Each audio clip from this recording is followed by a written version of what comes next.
मला तर वाटते समाज म्हणून आपण काहीच करत नाही, निर्बुद्ध झालाय समाज.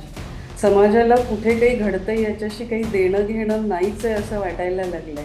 आणि हम्म, जेव्हा आपलं मूल सांगत असतं की ते काका माझ्याकडे काहीतरी बघतायत किंवा मला जवळ घेतात, मला नाही आवडत आहे त्यांनी पापी दिलेली, तर हम्म. तिकडे आई दुर्लक्ष करते किंवा वडील दुर्लक्ष करतात. पण हे करू नये असं माझं स्पष्ट मत आहे. मूल काहीतरी सांगायचा प्रयत्न करत असतं. नमस्कार, मी अक्षता. आपण पाहत आहात मुंबई आउटलुक. गेले काही दिवसात एकाच प्रकरणाची खूप चर्चा आहे. ते म्हणजे पुण्यातलं नसरापूर प्रकरण. आणि हे प्रकरण ताजं असतानाच काल पुन्हा एकदा पुण्यात अशीच एक मोठी घटना घडली. एका 50 वर्षांच्या आजोबाने स्वतःच्याच लहान नातीवरती अत्याचार करण्याचा प्रयत्न केला. खरं तर ह्या सगळ्या गोष्टी रोज येतात आहेत कानांवरती आणि हे सगळं ऐकल्यानंतर अ, भीती वाटते, राग येतो प्रचंड आणि हे कधी थांबणार असा प्रश्न सुद्धा पडतो. पण एक समाज म्हणून आपण काय करू शकतो? याची जाणीव सुद्धा होते. म्हणजे आपण लहानपणापासून मुलांना अगदी चॉकलेट्स देतो, त्यांना हवं त्या गोष्टी देतो. मात्र गुड टच आणि बॅड टच मधला फरक आपण त्यांना सांगत नाही किंवा खूप त्यांना उशिराने ह्या गोष्टी कळतात. या जर गोष्टी त्यांना अगदी लहान वयापासूनच कळाल्या, तर कदाचित या गोष्टींचं प्रमाण कुठेतरी भविष्यात कमी होऊ शकतं. आज आपण या सगळ्या गोष्टींवरती अर्चना मुळे मॅडम यांच्याशी चर्चा करणार आहोत. मॅडम या समुपदेशक आहेत. 16 ते 17 वर्षांपासून त्या प्रॅक्टिस करतात आहेत आणि अनेक मुलांना त्यांनी वेगवेगळ्या सेशन्सच्या माध्यमातून गुड टच आणि बॅड टच मधला फरक समजावून सांगितलाय. अ, मुलांनी कसं सतर्क राहायला हवं, स्वतःच्या सुरक्षेची कशी काळजी घ्यायला हवी, हे सांगण्याचं काम खरं मॅडम करतात. मॅडम, मुंबई आउटलुकमध्ये आपलं खूप स्वागत आहे. नमस्कार. नमस्कार. जसं की आता मी म्हटलं, की सध्या ह्या ज्या गोष्टींचं एक प्रमाण वाढतंय. तुम्ही अनेक वर्षांपासून हे काम करताय आणि आता जशी ही प्रकरणं समोर यायला लागली आहेत, काय वाटतं? हे तर खूपच वाईट आहे. अशी प्रकरणं अशा पद्धतीनं बाहेर येत आहेत आणि न्यूजमध्ये सुद्धा त्याचं ज्या पद्धतीनं दाखवलं जातंय, हं, त्याशिवाय एक ना, जेव्हा अशी प्रकरणं होतात तेव्हा आपल्याला राग यायला पाहिजे, वाईट वाटायला पाहिजे. इमोशन्स आपल्या कुठेतरी म्हणजे असे शब्द वापरावेत की नाही माहिती नाही मला, पण इमोशन्स मेल्यासारखे वाटतायत लोकांचे. हं, तर हे दुर्दैवीच आहे, त्यात हं, काही शंकाच नाही. आणि अशी प्रकरणं होऊ नयेत यासाठी समाजाने, अ, शालेय व्यवस्थापनाने सगळ्यांनी एकत्र येणं गरजेचं आहे. एकत्र येऊन याच्यावर विचारविनिमय करणं गरजेचं आहे. हे पूर्वी नव्हतं का? तेव्हाही होतं, हं, आत्ताही आहे. मग अजून हे असं किती वर्ष चालत राहणार? हे याला कुठेतरी हे कुठेतरी थांबलं पाहिजे, थांबवलं गेलं पाहिजे आणि प्रत्येकाला असं वाटलं पाहिजे की ही माझी जबाबदारी आहे. बरोबर. ह्या हं, अशा घटना होणार नाहीत ही जोपर्यंत जबाबदारी समाज स्वीकारणार नाही, आपण स्वीकारणार नाही, तोपर्यंत हे घडत राहणार. आणि हं, म्हणून आता तरी काहीतरी करायला हवंय सगळ्यांनी हं. मिळून. कारण की दोष दिला जातो, सरकारला दोष दिला जातो, कायदा सुव्यवस्थेला दोष दिला जातो. ठीक आहे. पण स्वतः समाज म्हणून आपण काय करू शकतो? आपण कुठेतरी कमी पडतोय का? हे सुद्धा पाहणं तितकंच महत्वाचं आहे. अगदीच कमी पडतो. मला तर वाटते समाज म्हणून आपण काहीच करत नाही, निर्बुद्ध झालाय समाज. समाजाला कुठे काही घडतंय याच्याशी काही देणं घेणं नाहीच आहे असं वाटायला लागलंय. कारण कुठेतरी एखादी घटना घडली की तोपर्यंत तात्पुरते आपण जागे होतो, क्षणिक काहीतरी करतो, मोर्चे काढतो, दबाव आणण्याचा प्रयत्न करतो आणि ते 4-5 दिवस, 8 दिवस, 10 दिवस सगळं चालतं आणि नंतर पुन्हा आपण जैसे थे सिच्युएशनला येतो. आपण काहीच करत नाही. काहीतरी करणं जसं गरजेचं आहे आणि जो मी म्हटलं तसं हं. जबाबदारी घेऊन आता काहीतरी करायला हवंय. तर समाज काही करत नाही ह्या मतावर मी आलेली आहे. तुम्ही स्वतः गुड टच आणि बॅड टच मधला फरक मुलांना सांगता. तो हो. मी असं म्हणेल, की आत्ताही तुम्ही सांगा. कारण की आणि पालकांना सुद्धा या गोष्टी माहीत नसतात. कारण की आता सध्या आपण एक बघतोय तर प्रत्येकजण आपापल्या कामात व्यस्त आहे. मुलांकडे लक्ष द्यायला पालकांना वेळ नाहीये सध्या. त्यामुळे नक्की कसं ओळखायचं गुड टच आणि बॅड टच मधला काय फरक आहे? गुड टच आणि बॅड टच, चांगला स्पर्श, वाईट स्पर्श, किंवा मग आम्ही याला म्हणतो सुरक्षित स्पर्श, असुरक्षित स्पर्श, असे शब्द आहेत. तर आपण मुलांना सांगत असताना एकतर आम्ही जे करतो ते मी सांगते, म्हणजे त्याची क्लॅरिटी हं, येईल थोडीशी. आम्ही हं, 1ली ते 7वीच्या मुलं मुलं आणि मुली हं, दोन्हीसाठी हे वर्कशॉप घेतो. 1 तासाचं वर्कशॉप असतं. या हं, कार्यशाळेमध्ये आम्ही मुलांना हा स्पर्श सांगण्याचा प्रयत्न करतो. तर हे सांगत असताना त्या मुलांच्या भावविश्वाशी जोडून सांगावं लागतं. मुलांच्या भावना समजून घेऊन सांगावं लागतं.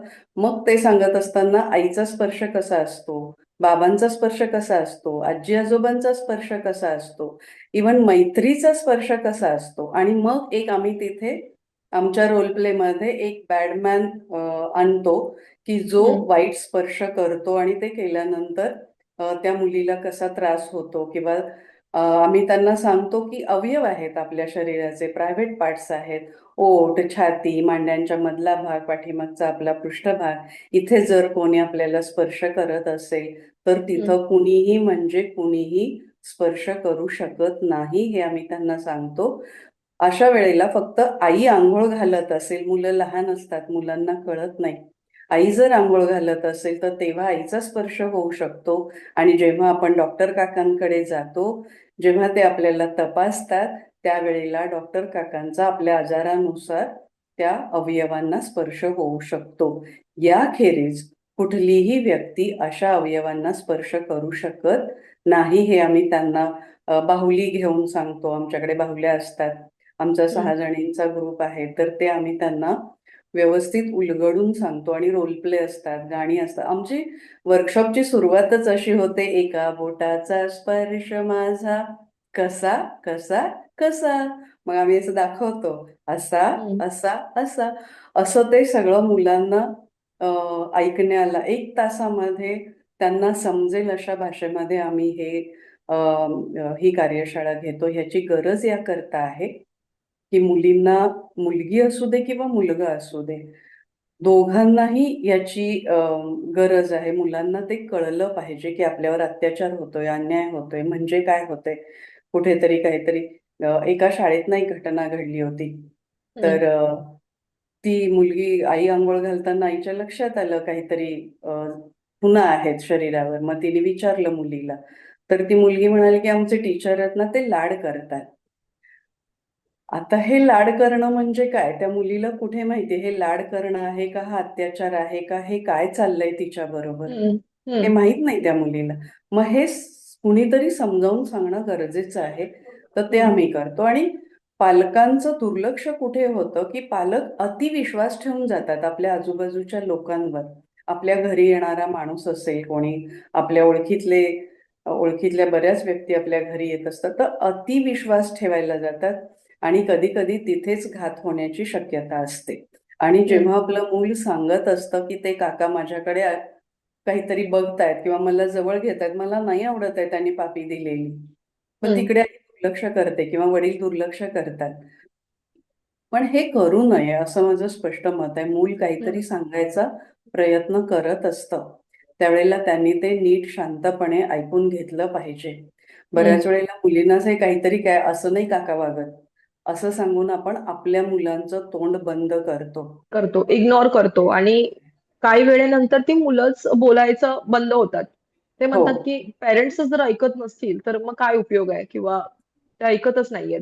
असं सुद्धा अनेकदा होतं. कोणाला सांगायचं? कोणाला सांगणार? आता यातच अजून एक गोष्ट आहे मॅडम, की जसं आपण लहान मुलींना ह्या गोष्टी शिकवतो, पण मुलींनाच शिकवतो. आपल्या समाजात जास्त मुलींना शिकवलं जातं, की असं करू नये, असं करावं. पण कुठेतरी मला असं वाटतं, की मुलांना पण लहानपणापासून या गोष्टी सगळं शिकवणं खूप महत्त्वाचं आहे. कारण आता जसा काळ बदलतोय किंवा ज्या घटना समोर येतात आहेत, जर आपण संस्कारांतूनच त्यांना लहानपणापासूनच या गोष्टी सांगितल्या, तर कदाचित हे अत्याचार किंवा ह्या गोष्टी थोड्या कमी होऊ शकतात. तर त्यासाठी सुद्धा समुपदेशन तुम्ही करता का मुलांसाठी पण? अर्थात. मुळात गुड टच बॅड टच हे मुलांसाठी पण आहे. बऱ्याच हं, शाळांमध्ये असा अनुभव येतो की आम्ही मुलांना मग दुसरीकडे गुंतवून ठेवू का, तुम्ही फक्त मुलींचं घेणार का? आम्ही सांगतो नाही, हे हं, मुलांसाठी सुद्धा आहे. कारण आजकाल मुलं सुद्धा अत्याचाराला बळी पडतायत कुठेतरी. हो. काही काही घटना येत आहेत. फक्त अजून हम्म. इतक्या त्या प्रकाश झोतात येत नाहीयेत. पण माझ्याकडे येतात ना केसेस बऱ्याच वेळेला. मुलांवर हम्म. सुद्धा अत्याचार होतोय हे मुलांनाही कळलं पाहिजे. आणि दुसरं मुलांना समजण्यासारखी गोष्ट आहे की मुलींचा आदर कसा करायचा हे लहानपणापासून आपण सांगत हो. जाणं गरजेचं आहे. मग जोपर्यंत आपण मुलींना आणि मुलांना दोन्ही गोष्टी एकसारख्या पद्धतीनं सांगत जाणार नाही तोपर्यंत हे मुलांना कळणार नाही. हम्म. म्हणजे मुलांनीच फक्त सॉरी सगळ्या गोष्टी मुलींनीच सहन करायच्या, मुलींवरच हम्म. अत्याचार होणार, मुलींनीच घरात बसायचं, मुलींनीच सगळी म्हणजे सगळ्या मर्यादा मुलींवरच आहेत आणि मुलांवर काहीच नाही. असं काही नाही. मुलं सुद्धा या गोष्टीला बळी पडत आहेत. हे पुढचं हम्म. भविष्य आहे म्हणा किंवा वर्तमानात या गोष्टी घडत आहेत. तर हम्म. याच्याकडे सुद्धा आपण गांभीर्यानं बघितलं पाहिजे आणि मुलांनाही त्या दृष्टीनं आपण सजग केलं पाहिजे, हम्म. असं मला वाटतं. हम्म. आता आपण गुड टच आणि बॅड टचची चर्चा करतोय, पण जसं तुम्ही म्हणालात, की आई-वडिलांचा विश्वास म्हणजे त्यांचा पहिला म्हणजे मुलाचा त्यांच्यावरती असतो. पण सध्याचा जर काळ पाहिला, तर घरामध्ये अशा विकृत अनेक लोकं असतात किंवा वडील सुद्धा या गोष्टींमध्ये सामील असतात. अशी तुम्ही उदाहरणं सुद्धा स्वतः पाहिली असतील किंवा या घटना आहेत. तर मुलगी म्हणजे कुठे सुरक्षित नाहीये, आता पाहायला गेलं तर. मुलींच्या सुरक्षिततेवर प्रश्नचिन्ह नक्कीच आहे हं. आणि घरात ती असुरक्षित आहे हेही खरं आहे. हं. अं, बाबांचा स्पर्श कधी कसा कधी ओळखणार हो. एखादी मुलगी? हा म्हणजे खूप अशा घटना घरातूनच घडतायत आणि नेमकं तिकडेच दुर्लक्ष होतं. बाजारात किंवा घराच्या बाहेर गल्ली बोळात जेव्हा अशा घटना होतात तेव्हा आपण दंगा करतो, आरडाओरडा करतो किंवा काहीतरी आपण त्याच्यावर विश्वास ठेवतो. पण घरातल्या गोष्टी खरंच बाहेर येत नाहीत आणि घरात उलट जास्त कुचंबना होते मुलींची. खूपशा अशा घटना आहेत. अ, म्हणजे मी स्वतः बघितलेल्या, ऐकलेल्या किंवा माझ्याकडे आलेल्या समुपदेशनाच्या केसेसमधून सुद्धा आलेल्या खूपशा आहेत, की जिथं वडिलांनी मुलींवर अत्याचार केलेले आहेत. हं. तर अशा वेळेला मुली हतबल होतात, समाज पण हतबल होतो. अशा वेळेला काय करायचं हा एक खूप मोठा प्रश्न आहे. पण घराघरातून जर एक जागृती निर्माण झाली, की मुलींवर म्हणजे मुलांना समज देणं, मुलांना समजावून सांगणं आणि मुलींमध्ये एक क्षमता निर्माण करणं, विरोध करण्याची, किमान बोलण्याची, ते सहन नाही करायचंय. माझ्याकडं कुणीतरी बघतंय, मला कुणीतरी कुठेतरी स्पर्श करतंय, तर मी ते पटकन येऊन घरी सांगितलं पाहिजे, आईला सांगितलं पाहिजे. आपला ज्यांच्यावर विश्वास आहे त्यांना ह्या गोष्टी सांगितल्या पाहिजेत. ह्या सगळ्याची सजगताच निर्माण करायला पाहिजे हं. आणि वेगवेगळ्या पद्धतीनं ती करता येते. बरोबर. नाही आता पॅरेंट्स जसं मुलांना हवं त्या गोष्टी देतात. पण त्यासोबतच लहानपणापासूनच मुलगा असेल किंवा मुलगी असेल, यांना वेळोवेळी गाईड करणं ते तितकंच महत्त्वाचं आहे. मात्र जे तुमच्यासोबत चुकीचं घडतंय, त्याला विरोध करा. हे बोलणं सुद्धा आणि ते बोलण्याचं धाडस तुमच्या मुलामध्ये निर्माण करणं सुद्धा हे खूप महत्त्वाचं काम आहे पॅरेंट्सच्या दृष्टिकोनातून. पॅरेंटिंग त्यालाच म्हणतात खऱ्या अर्थाने. हो, हो. खरं तर आधी पालकांच्या कार्यशाळा घ्यायला हव्यात आणि हं. पालकांना हे समजावून सांगितलं पाहिजे की अशा मुलांशी कसं वागायचंय, मुलांशी कसं बोलायचंय किंवा अशा घटना जेव्हा घडतात तेव्हा पालकांनी नेमकं काय करायचंय हं. आणि पालकांनी मुलांना हे सगळं कसं समजावून सांगायचं आहे. हं. साधी गोष्ट आहे. सगळे शारीरिक अवयव आपण सांगतो आणि हं. तिथे गुप्तांग त्याला काहीतरी नाव आहे ते आपण नाव सांगतच नाही, बरोबर. शिकवतच नाही. तो हं. पण एक शरीराचा भाग आहे. तो भाग. इतक्या ओपनली का नाही सांगू शकत आपण? तर हे हं. शाळांमधून आणि घरामधून हे पालकांचं अ, काय म्हणू शकतो आपण, पालकांना मार्गदर्शन करणं पण गरजेचं आहे. आणि पालकांनाही शाळांमध्ये तर कळत नाही. हं. शाळांमध्ये तर खूप गरज आहे सध्याच्या काळात या सगळ्या गोष्टींची. असं समुपदेशन होणं किंवा मुलांना या माध्यमातून अलर्ट करणं. शाळेतल्या गोष्टी ना एक रिप्रोडक्टिव्ह सिस्टीम नावाचा भाग आहे 8वी-9वीला. तर बरोबर. ती रिप्रोडक्टिव्ह सिस्टीम शाळेतले शिक्षक बऱ्याच शाळांमध्ये शिकवत नाहीत. ते किंवा कुठल्या वेगळ्या तरी वर्गात डॉक्टरना बसवलं जातं. बोलवलं जातं हं. आणि डॉक्टर्स सांगतात. पण हं, इतकं म्हणजे काय होतंय? शिक्षकांना इतक्या अडचणी काय येतात एखादा हं, भाग शिकवायला? हं, मग ह्या असे खूप सगळे प्रश्न आहेत. हं, हे हं, शिकवता आलंच पाहिजे. यात काही हं, एवढं अवघड काहीच नाहीये. आम्ही हं. स्वतः 8वी-9वीच्या शिक्षकांनी हे सगळं मुलांना कसं सांगायचं याच्या कार्यशाळा घेतलेल्या आहेत. हं. हां, तर ह्या पद्धतीनं पुढे गेलं पाहिजे. अ, जसं आपण आता ह्या सगळ्या गोष्टींवरती चर्चा करतोय. तुम्ही जसं म्हणालात, की समुपदेशन देणं वगैरे ह्या सगळ्या गोष्टी महत्त्वाच्या आहेत. मात्र अ, तुमच्यापर्यंत पोहोचण्याच्या आधी म्हणजे एखादा पॅरेंट्स आहेत एखादे आणि त्यांना थोडंसं वाटतंय, की आपल्या मुला किंवा मुलीसोबत काहीतरी चुकीच्या गोष्टी बाहेर घडता येतात. मात्र ते मूल बोलायला तयार नाहीये. तर त्याला बोलतं करण्यासाठी पॅरेंट्सनी काय करायला हवं सगळ्यात पहिल्यांदा? आपलं मूल ना ओळखता आलं पाहिजे आपल्याला. ते कधी-कधी हं, समजा असं काही घडत असेल त्याच्या बाबतीत, तर हं, खूप वेळेला ते स्वतःला असुरक्षित वाटायला लागतं त्या मुलाला. मग ते हं, अचानक खूप बडबडणारं मूल असेल, तर ते शांत होतं हं, किंवा हं, एक शांत मूल असेल, तर ते चिड करायला लागतं किंवा त्याला काहीतरी बोलायचंय, पण तो बोलू शकत नाहीये.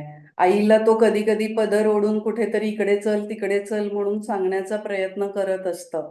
पण ते हं, लक्षात येत नाही. हं, मुलांचं अ, बदललेलं मूल आपल्याला ओळखता आलं पाहिजे. माझ्या मुलाचं काहीतरी बिघडलंय, हं, काहीतरी बिनसलंय आणि मग त्याच्याशी बोलायला सुरू केलं पाहिजे. इव्हन हं, शाळेत सुद्धा एखादं मूल शांत का बसतं? कोपऱ्यातच का बसतंय? ते सगळ्यांमध्ये मिक्स का होत नाहीये? या सगळ्या गोष्टी एकच मिनिट हं. हं, सॉरी. हां. तर शाळेतल्या शिक्षकांना पण हे लक्षात आलं पाहिजे आणि घरात आईला, बाबांना पण ह्या गोष्टी लक्षात आल्या पाहिजेत, की आपलं मूल इतकं का बदललंय? आणि मग त्याच्याशी बोलत राहणं, की काय झालंय? काही बिघडलंय का? कुणी काही बोललंय का? ते हं, सांगण्याचा प्रयत्न करत असेल, तर त्या शब्दांना लक्षात घेणं, त्याच्याकडे हं, शांतपणे नीट लक्ष देऊन त्याच्या सगळ्या गोष्टी ऐकणं आणि प्रेमाने बोलणं, "तुला कुणी काही बोलणार नाहीये, काय झालंय हे तू सांग." त्याला विश्वासात घेणं आणि हं, हं, त्याच्यानंतर मग ते हळू बोलायला लागतात. बोलतात हं. मुलं. ती भीती गेली, की ती आपसुकच मुलं बोलायला लागतात. हो. पण त्याला आता तो हं, विश्वास तुम्ही द्यायला हवा आहे. तुम्ही स्वतः जितके केसेस बघितलेत, सध्या वातावरण आहे आपल्या इथे म्हणजे आजोबांनी नातीवरती ज्या अत्याचार केल्याच्या घटना सध्या घडतात आहेत. खरं तर हे खूप विचित्र आहे सगळे म्हणजे विकृत लोकं आहेत ही, भयानक लोकं आहेत. अ, म्हणजे कसं ही विकृती कशी वाढत चालली आहे सध्या? सॉरी? आता जी ही विकृती वाढतीये, म्हणजे अगदी हां. नात्यांमध्येच किंवा एक आजोबा आपल्या नातीविषयी असा कसा विचार करू शकतो? तिच्यावर अत्याचार करण्याचा प्रयत्न करू शकतो. ही विकृती कशी वाढते किंवा घरामध्ये अशी विकृती असेल, तर आपण तिला कशा पद्धतीने ओळखू शकतो वेळीच? बऱ्याचदा लक्षात येतं, पण दुर्लक्ष केलं जातं. हं, आपलेच दात, आपलेच ओठ असं म्हणून आपल्याच मुलांवर दबाव आणून त्यांना शांत बसवलं जातं. पण जर काही सजग पालक असतील आणि हं, त्यांना जर घरातली विकृती दिसत असेल, तर त्यांनी ताबडतोब ते बाहेर काढतात, तसे ॲक्शन्स पण घेतात, हे होतं. पण जिथं हे घडत नाही, अशा ठिकाणी आपण म्हणजे थोडं ना चहूबाजूला बघितलं पाहिजे. त्या लोकांचं वर्तन कसं आहे, त्या व्यक्तीचं वर्तन कसं आहे. हं, जो व्यक्ती एखाद्या लहान मुलीकडं बघून त्याच्या उत्तेजित होतो तो, तो व्यक्ती कुठल्याही बाईकडे बघून उत्तेजित होणार. तर आपल्याला हे कळलं पाहिजे, की ती व्यक्ती घरात आल्यानंतर घरातल्या बायकांशी त्याची नजर कशी आहे? हं. तो कसा बघतोय आणि बाईला तर हे कळतंच कळतं. बरोबर. आणि हं, जेव्हा केव्हा हे लक्षात येत असेल, तेव्हा तिथं पहिली गोष्ट केली पाहिजे, आपल्या मुलांना आपण सुरक्षित केलं पाहिजे. हं, आणि बाहेर सुद्धा म्हणजे गल्लीत सुद्धा किंवा समाजात जिथे कुठे आपण जाऊ, तिथे आपल्याला अशी माणसं दिसत असतील, तर ताबडतोब ॲक्शन्स घ्यायला हव्यात. त्यांना काय पोलिसांना फोन करा, त्यांना त्यांच्यावर जी काही ॲक्शन कायद्याने घ्यायची असेल ती घ्या. घरातल्यांना समज द्या, की बाबा ह्या माणसाला घराच्या बाहेर सोडू नका. हं. काहीतरी केलंच पाहिजे. आता या सगळ्यात दिसतात अशी हं. माणसं. या सगळ्यात आता एक बोललं जातंय, की माध्यमांचा सुद्धा एक कुठेतरी महत्त्वाचा रोल आहे. की लहानपणीच मुलं काही गोष्टी लवकर बघतात किंवा त्यांना लवकर त्या दिसतात. त्याच्यामुळे सुद्धा काही चुकीच्या गोष्टी पुढे घडतात. घडतात. आजकाल इतकं सोपं झालंय ना सगळ्या गोष्टी बघणं. आपल्या हातातच आल्यात सगळ्या गोष्टी. हं. आणि अ, त्याला कसली फिल्म्स म्हणतो आपण? ब्लू फिल्म्स वगैरे. ब्लू फिल्म्स म्हणतो. ते सगळं जी काही मुलं म्हणजे हे माणसं बघत असतात, त्याचा परिणाम नक्कीच होतो. इव्हन मुलांमध्ये सुद्धा मुलं जेव्हा जशी अशी मोठी व्हायला लागतात आणि ते जर ह्या गोष्टी बघत असतील, तर हं, त्यांना ह्या गोष्टी कळतात, काहीतरी अट्रॅक्शन येतं आणि मग चुकीचं पाऊल उचललं जातं. हे काही हं, गोष्टी म्हणजे मी एक छोटं उदाहरण नेहमी सांगत असते, की किचनमध्ये आपण जेव्हा काम करत असतो, एक किंवा एखाद्या पदार्थाचा व्हिडिओ बघितला आपण आणि तर आपल्याला असं लगेच वाटायला लागतं, की अरे हां, ही मस्त डिश आहे, आपण करून बघूया. हं, म्हणजे हं. आणि मग इतकं सगळं ही मुलं बघत असतात. त्यांच्याकडे ते ते अट्रॅक्शन येतं, ते त्यांच्यासाठी ते उत्तेजन, नवीन असतं. ह्या हं, सगळ्या गोष्टी होतात आणि मग कुठेतरी ते करायला वाटायला लागतं. हे करून बघूया. ही हं. भावना जिथं निर्माण होते आणि तिथंच बऱ्याच गोष्टी चुकीच्या होतात. कारण हातात मोबाईल आहे, मुलगी नाहीये बरोबर. हं, किंवा कुठलं अशी कुठली वस्तू नाहीये आणि मग ते काहीतरी चुकीचं पाऊल उचलतात. मी एक छोटं उदाहरण सांगेन. माझ्याकडे चौथीतला एक मुलगा आला होता आणि कौलारू घर होतं त्यांचं.